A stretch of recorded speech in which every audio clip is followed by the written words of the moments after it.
ESPN announcers are the worst. It's clear wherever they at and whoever's the favorite, that's who they going for. You know what I'm saying? They're in Japan, so they was going for the Japan dude from the jump. Tim Bradley's the worst. I mean, besides beating Pacquiao, who did he beat? And he didn't beat Pacquiao that night. 2, Cool Boy, I commend you, bro. You got beat by a better fighter. He's stronger. He's not a great boxer. He's just strong as hell. And you know, I commend you for going over there and deal with that. But you know, he's just a strong puncher that's in great shape, and he was just a little bit too strong for Cool Boy. But I commend you for going to Japan and taking that challenge, bro. Everybody will understand that you can win and lose in boxing in any fight. But the ESPN announcers, y'all are the worst, bro. That's why I'm glad y'all not carrying the fight this weekend. Glad y'all not carrying this big-ass fight this weekend because y'all would have made people turn it off. They actually going to say, is this fight going to be better than... Man, shut up. I ain't even say what they said. Oh, yeah. It ain't over, mother. I had to do this one. So you got an NBA retired player, Stephen Jackson, came out, started promotional banging because he fanboy for a promotional company in the PBC instead of just being an overall, fight fan. Had the nerve to record himself on a video shitting on ESPN and particularly Timothy Bradley. So he went on to say that ESPN went all the way to Japan because they wanted Naoya Inoue to win the fight and whatnot. And, who they root for, and that's it. Now, for one, the commentators that work for Top Rank, that happens to be on the network of ESPN, didn't even travel all the way to Japan. They actually stayed stateside. And the commentary was pretty much, you could hear audio through the ESPN app.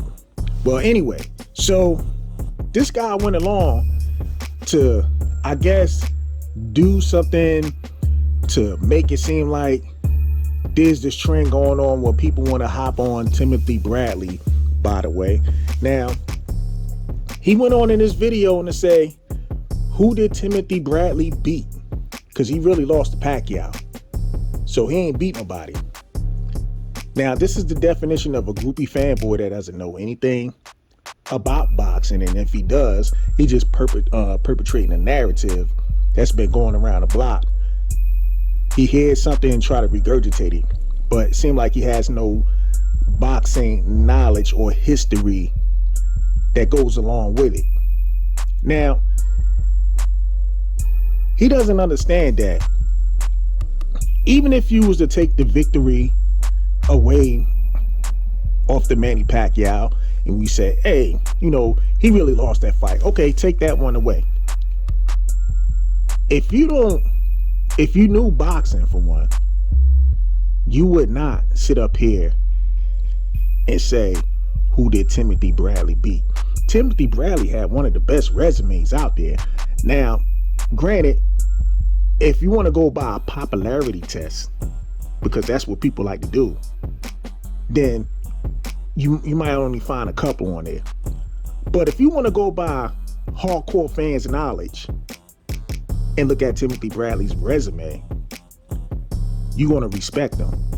So let's just run down the list real quick. And I'm going to start off with one guy named Miguel Vasquez. Miguel Vasquez is a person that a lot of people give Canelo props for, because he had lost to Canelo. Now, granted, when he fought Canelo, it was Miguel Vasquez's pro debut. And he lost to Canelo, who happens to be on like his third or fourth fight, if I can remember. But he lost to Canelo by a split decision in his debut bout. So he lost by a split decision. From there, he went on a 19-fight winning streak when he ran into Timothy Bradley, when Timothy Bradley washed the dude on the scorecards. After that, he went on a 3-fight winning streak, and then he had lost to Canelo again, unanimous decision this time. But since then, this guy fought and beat Bradis Prescott.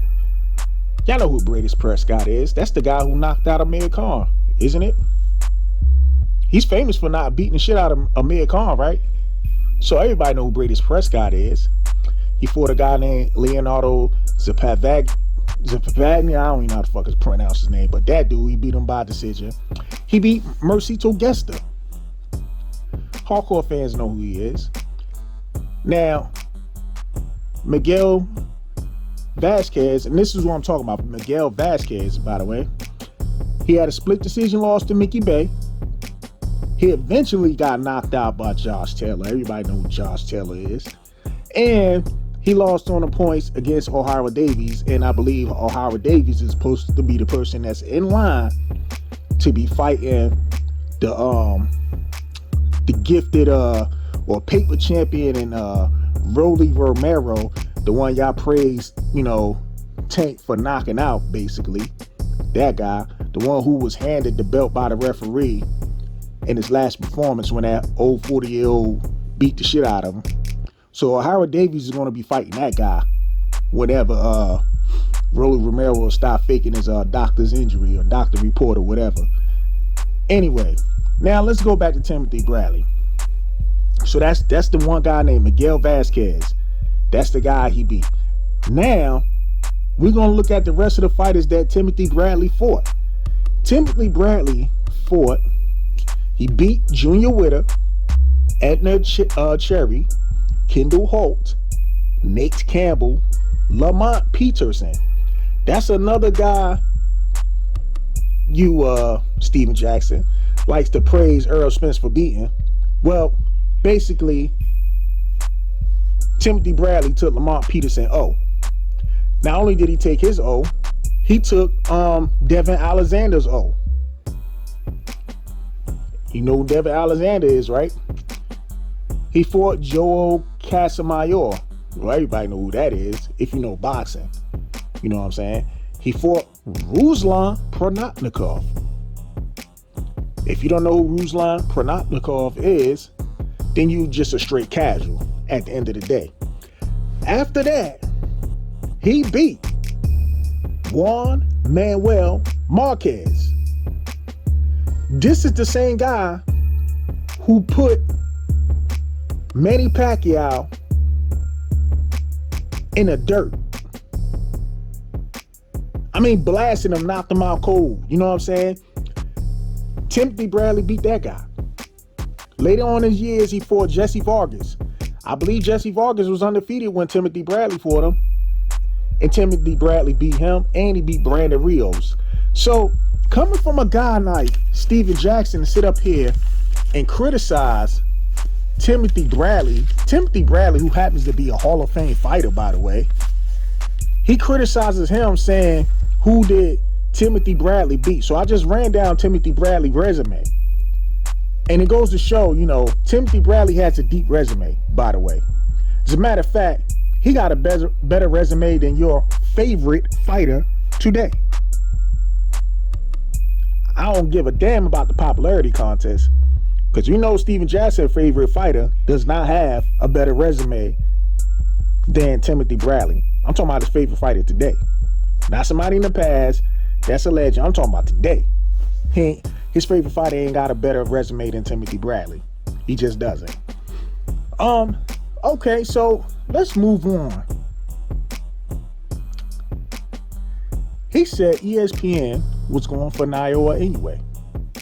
Last time I checked, and then he said Timothy Bradley was the worst. So the last time I checked, Timothy Bradley, well before the fight even came about, even as up to last week, was picking Stephen Fulton for the win. He said, and as a matter of fact, it's almost like he was criticizing Naoya anyway. Saying, hey, I don't know about this guy. He ain't no Manny Pacquiao or whatnot, but he's going to be fighting this guy or whatever. So he was going for Stephen Fulton. Mark Kriegel was the one that was going for Naoya anyway.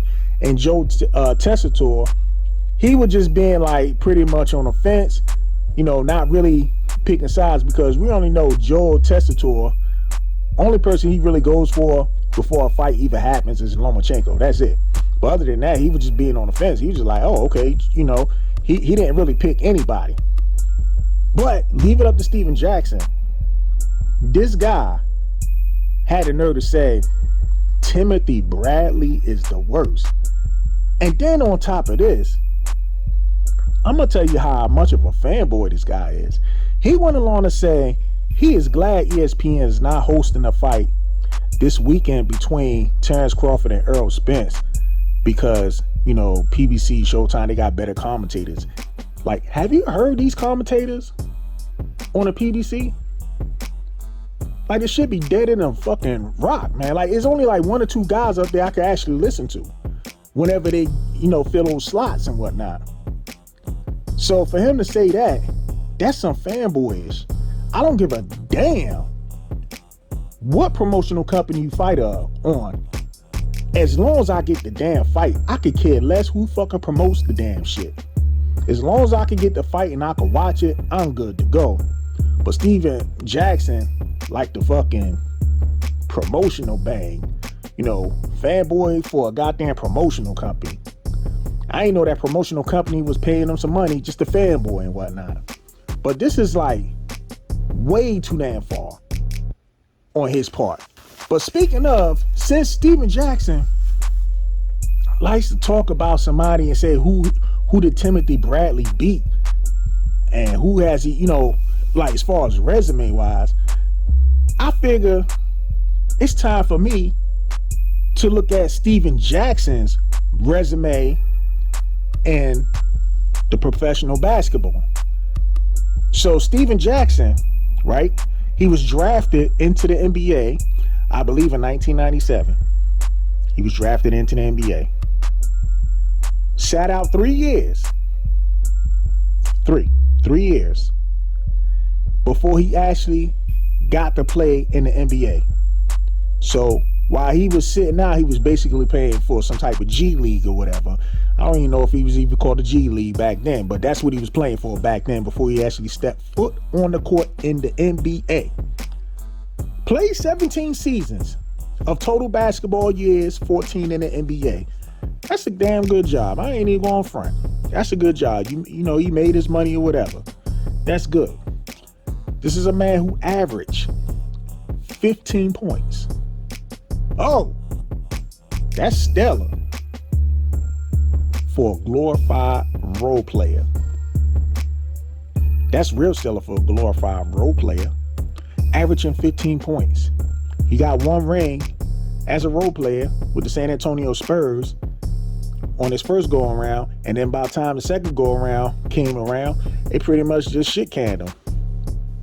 This man was a journeyman, and again, hey, if you can make your money, that's all good and whatnot. But I just want to put out there that Stephen Jackson was never the man on anybody's team.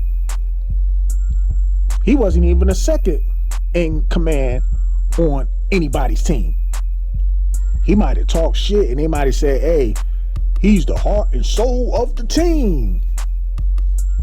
They might have said some shit like that. But he really had no real impact outside of what they told his ass to do.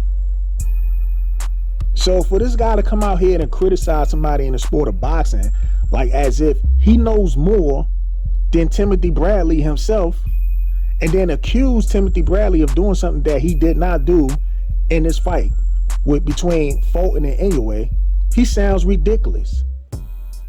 I mean, it's just outrageous for me to hear some dumb shit that comes out of Stephen Jackson's mouth. Does Timothy Bradley say things that I don't agree with? Of course he does. But I'm not going to sit up here and lie on a man because you want to defend, you know, your loyalty to fucking PBC. Because real boxing fans, or even casuals as well, will watch boxing no matter the fucking network. Unless they fanboying and, you know, for promotion, networks and all that bullshit, then that's the childish shit. But anyway, I just wanted to get this out here because it's a shame that a 45-year-old man could come on here and talk a lot of shit about a boxing Hall of Famer like he's the shit or something. He gonna trash Timothy Bradley like he's, is a Hall of Fame basketball player, something he will never be. He will never be a Hall of Fame basketball player.